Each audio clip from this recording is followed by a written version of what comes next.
السلام عليكم ورحمة الله وبركاته. فضل سورة ياسين في علاج السحر والحسد. سورة ياسين دي عبارة عن 83 آية، فيهم 7 آيات بينتهوا بكلمة مبين. في بعض العلماء بيقولوا تعالى عند كلمة مبين دي وكررها كم مرة هيتمنع عنك بقدرة قادر السحر والحسد، وربنا هيبارك لك في مالك وفي صحتك وفي أولادك. وفي بعضهم بيقول اقرأ سورة ياسين 7 مرات ما بين صلاة العشاء وصلاة الفجر كل ليلة. وفي بعضهم بيقول اقراها بعد صلاة الفجر. طبعا انا قريت في الموضوع ده كتير. بعد قرايتي في الموضوع ده كتير انت تقرا سورة ياسين مرة واحدة بس كل يوم قبل ما تنام.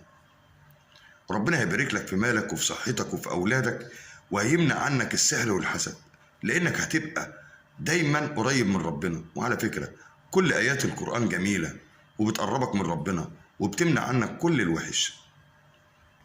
السلام عليكم ورحمة الله وبركاته. فضل سورة ياسين في علاج السحر